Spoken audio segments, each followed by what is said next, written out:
하워워스는 미국에 대한 자기 비판적 성찰을 시도하면서 미국을 비판하는 일이 오히려 미국적인 행위임을 지적한다. 미국인들은 유럽인들의 인정을 갈망하며 스스로를 유럽인들보다 덜 세련되었다고 여기는 경향이 있다. 미국 문화는 외견상 종교적임에도 불구하고 실제로는 철저히 세속화되어 있다는 점이 강조된다. 미국인들이 교회에 다니는 비율이 높음에도 불구하고 그들의 신앙은 공동체적 진리라기보다는 개인적 감정에 가까운 것으로 변질되어 있다. 저자는 미국이 개신교, 공화주의 정치 이념, 상식적 도덕 추론을 결합하여 형성된 사회라고 분석한다. 이 과정에서 미국은 하나님에 대한 신앙과 국가에 대한 충성을 구별하지 못하게 되었으며 이로 인해 종교적 신앙이 국가적 충성심의 일부로 흡수되었다. 특히 미국적 자유 개념은 이전에 아무 이야기조차 없을 때 스스로 선택한 이야기만을 자신들의 이야기로 삼아야 한다는 서사를 형성하였다.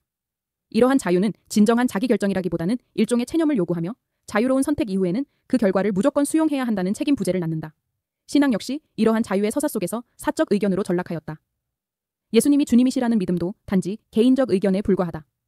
는 식의 고백은 신앙을 공동체적 진리가 아니라 사적 감정으로 축소시킨다.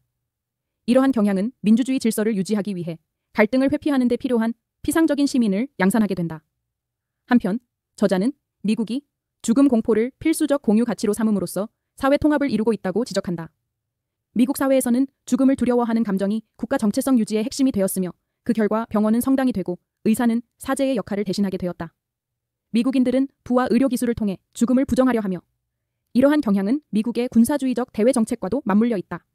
미국은 죽음을 회피하기 위해 끝없는 테러와의 전쟁을 수행하게 되었고 자유는 마치 우리가 죽지 않을 것처럼 사는 시도로 왜곡되었다. 저자는 미국식 개신교가 스스로 만들어낸 자유와 성공의 문화 속에서 결국 자멸하고 있다고 주장한다. 미국 개신교는 자유와 민주주의, 상식 윤리에 융합되면서 세속적 문화에 포섭되었으며 세상과 구별되는 대안적 공동체로서의 교회 정체성을 상실하였다. 미국 교회들은 더 이상 공동체적 삶을 형성하지 못하고 교회 출석마저 개인적 자유의 표현으로 정당화되는 현실에 안주하고 있다. 그러나 저자는 이러한 위기를 오히려 기회로 본다. 미국식 개신교의 종말은 교회가 더 이상 세속적 성공을 목표로 삼지 않고 오직 진리만을 의지하는 공동체로 거듭날 수 있는 가능성을 열어줄 수 있다. 교회는 인간이 스스로 선택한 이야기가 아니라 하나님이 부르시는 이야기 속에 자신을 위치시켜야 한다. 그리스도인들은 자신이 선택한 이야기가 아니라 하나님이 창조하시고 완성하시는 구원 이야기 속으로 초대되었다는 사실을 신앙 고백해야 한다.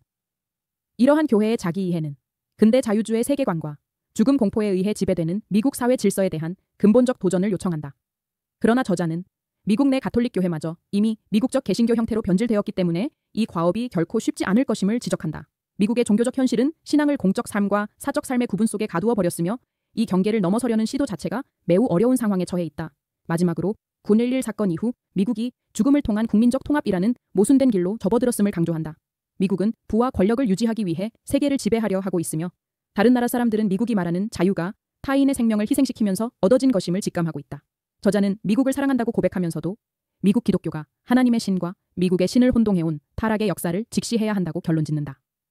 교회는 이제 잃을 것이 없는 위치에서 진리만을 의지하는 공동체로 새롭게 시작해야 한다고 강하게 촉구한다.